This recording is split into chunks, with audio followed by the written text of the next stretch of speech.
Welcome back to the Leadership Impact. I'm Kari Granger, CEO of the Granger Network, and I'm joined, as always, by Paul Adams, CEO of Sound Financial Group. Today, we're doing our second ever Inbetweenisode, and we're in between two mini series.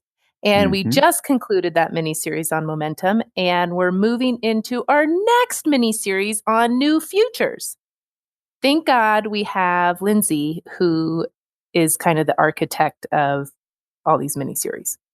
I'm pretty sure we would forget to actually name episodes. We would just start releasing them based upon whatever conversation we had. So which it's would really be more like an outtake. Yeah, exactly. Yeah, it would just be like a series of outtakes that we just threw on iTunes. And so thank goodness for Lindsay. If you're listening, we appreciate you deeply. Now, here's the thing. Speaking of this kind of way that we get a chance to joke and hang out a little bit in the in-betweenisodes, something I wrote down when we were recording on momentum and the idea of mood. And what I wrote down was mood as a performance-enhancing drug. And this idea that, like, literally, if you think about people take drugs, and sometimes drugs don't help performance. They are the opposite of performance. They make people ineffective. And then other drugs can enhance performance, like athletically. But the problem is mood can be a performance-enhancing drug or a performance-inhibiting one. And I think all too often people are not doing what you coached us to do in that episode, which is just checking the mood. Like, are you about to try to have a conversation with somebody where the mood is not present for them to even possibly be able to hear it? Yeah, really good. So that is how we started our momentum series, right? We had a couple episodes on moods where we even looked at it as enhancing, or what did you say? The opposite of enhancing. That would diminish. That would steal enhancing or diminish. Yes. So we started the series on that, and we just looked at the very power and the impact of moods themselves to open or close possibilities, the importance of it when you're trying to really take action or create anything, anything, to be cognizant of the mood, because the mood so dictates how things go.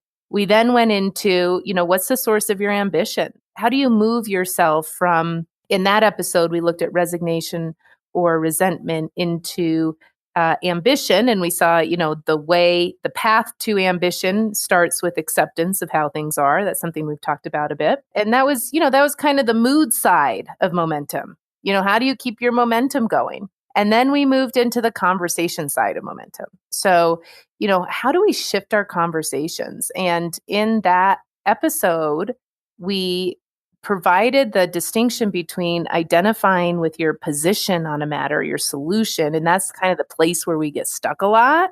Mm-hmm. And that's where momentum will come to a stop, to shifting to, well, what's the fundamental care that gave rise to your position or gave rise to your solution?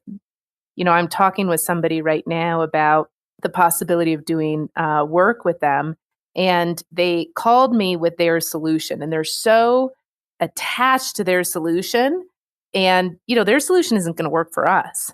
And I can't quite get this person to think in terms of outcomes and what he fundamentally cares about, so we could design a solution together.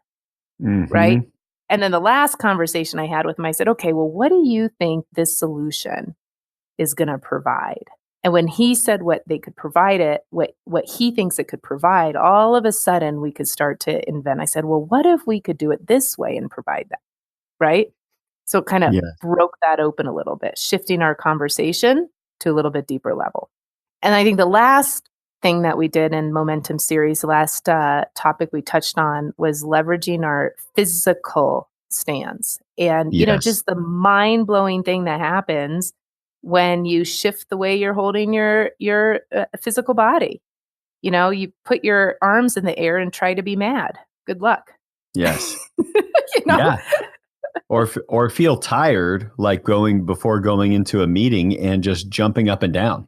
Yeah. Before going in, like that, it changes so much of our biology is so stitched together, wonderfully so, that we can literally change the way we feel about things by moving our body. So in any case, we're looking at all three. We're looking at moods, we're looking at our conversations, and we're looking at our physicality. And a while ago, I used to only pay attention to conversations.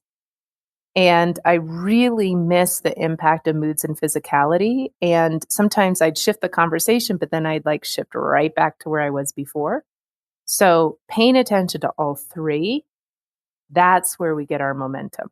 And one, if I may, one last touch on moods before we move on and look at the series that's upcoming is I had a chance to have a guy working as a COO for me for years.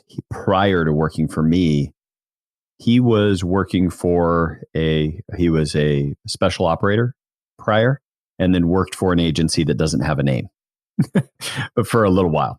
And when he did some of that counterintelligence stuff, we were in a big conversation with somebody, and I knew he had some feedback for this person, but it didn't come out.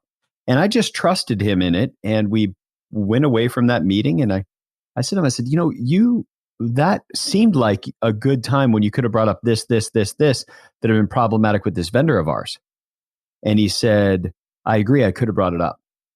The problem is there was no space in the mood for him to be able to hear that where we were now.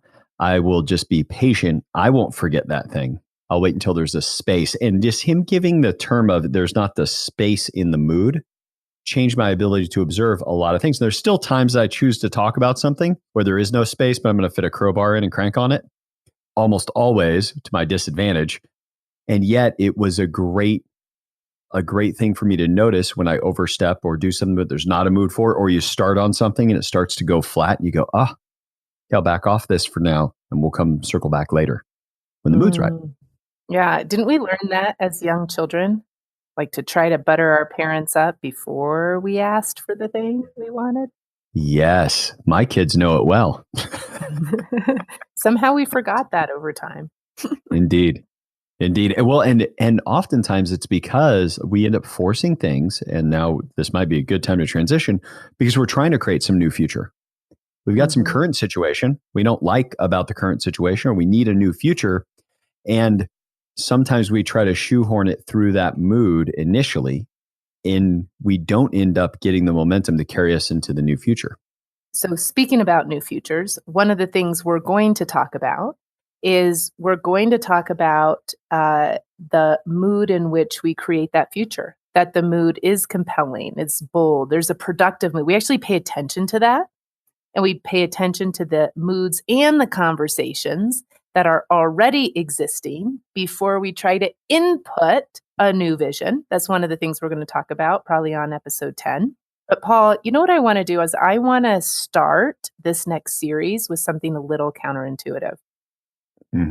So if you think about, we're going to have a new future series, what comes to mind as the obvious thing to start with? Of course, I need to cast a vision. It's going to be wonderful and everybody should listen. Yes, thank you for pulling the mic away from your voice. That's right. I'm going to cast this vision. What's the new thing, right? So new futures, what's the new thing we're going to do? So Yes. I'd like to start the series with what are we not going to do? Like starting with no, so we can actually create some space for yes. What do you think? Oh, I love that. Well, just the mere fact, by the way, this is anytime Kari says something that's so good, I'm just going to do a mic drop. And that was worth a mic drop. Kari, what I love about that is I think too often people do that. They just launch on to the next thing and they don't even pause long enough to say, wait, do I have the resources? Do I have the time?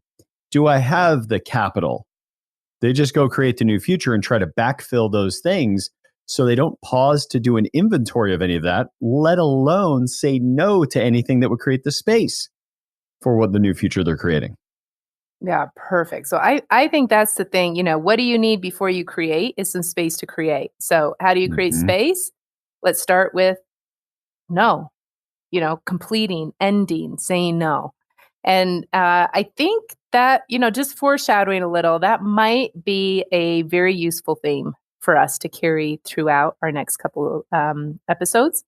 I also think that we ought to talk about, there's how do you create a vision? So there's creating the space for it, then actually creating a vision. How do you create a vision that's compelling for people, that have people want to participate, that, the people who have to align with you say yes, the people who have to act actually take action. So I think we ought to talk about that. And then there's creating a new vision when there's absolutely no evidence of that anywhere. In fact, there's evidence of the opposite of that, where maybe you just got taken over by a different company, or maybe your culture is a toxic one, and you see absolutely no possibility of a new future. And then, what do you do with that? How do you actually create a new future in the midst of, kind of all sorts of arguments against it? Yeah. And I think that everybody's bumped into that. At some point, they've run into a stop that 100% had to do with how somebody else viewed the situation. Mm-hmm. And what do you do when you have 100 people, 1,000 people, a couple thousand people? What do you do when you have many people and the way they're observing the situation has your whole vision be a no-go from the start? Well, and I can tell you what I've seen a lot of CEOs and business owners do. I've seen me do it, is you end up instilling a ton of fear and firing the people that aren't on board with your vision. And they're skilled, they're diligent, they may have been loyal to the company. And too often, I think leaders don't pause long enough to say, wait, how am I communicating that? Or how am I listening to their concerns? And that's something that we'll be able to get to in that episode that I think is going to unlock a lot of potential that exists inside many corporations, because oftentimes the leader will get resigned. And so I can't move these people along. I guess we won't have this new future. The employees get resigned. And more importantly, sometimes what will happen is that leadership goes through and cleans house, and they're not cleaning house due to skill. They're cleaning house due to those people being stuck and them not knowing yet how to unstick them. And I think they're going to get that from that episode. Oh my goodness. What you just said, they're cleaning house. They think they're cleaning house because of them. They're cleaning house because of their own inability to shift moods and assessments of their people. And that's seen expensive. me do it. Yeah. It's a little bit like the carpets need vacuuming, and what they do is rip the carpets out, put in hardwood. Oh my gosh, what a good analogy. As if you won't have to clean the hardwood. It's so true. It's so true. Really and does. because, conversations and moods are shared, something I hope we touched on in the Momentum series, the new people that come in are going to be in conversations with others. They're going to be sharing spaces. And I often see it doesn't, cleaning house and bringing a new team in, I haven't seen it really effective a lot of times. You still have to address those moods and assessments. Okay. And then the last thing I think that we ought to talk about in the New Future series is, how do we keep our vision alive? So say you've done that well, right? Say you've created the space to create a new future, a new vision. You've developed a new vision that's compelling, that people want to be part of, that address, things that are important to the different stakeholders. Say you've done that either in an environment that, was wanting it and was great, or you've done the work to do it in an environment that wasn't set up for it. Well, then how do you sustain that vision over time, and how do you implement it and execute it? How do you actually bring it into reality, which is really what leadership is all about, is to bring a new future into reality, not just come up with a new future, but bring it into reality. And it's a kind of future that does address those, fundamental cares and concerns of those stakeholders. Which is going to mean you have to listen enough to know what they care about, to have that future vision actually address it for them. Mm-hmm. Yeah, really, really good. Okay, well, I can't wait, Paul. Kari, I think that wraps us up well. For all of our audience, what I'm hoping is these little in-betweenisodes where we take the last series, talk a little bit about what happened there and where we're going, will give people a chance to observe their own cultures a little bit differently. So as they get into the next season, they're coming to the table with their own examples, so that this podcast has the greatest possibility of forwarding their leadership impact.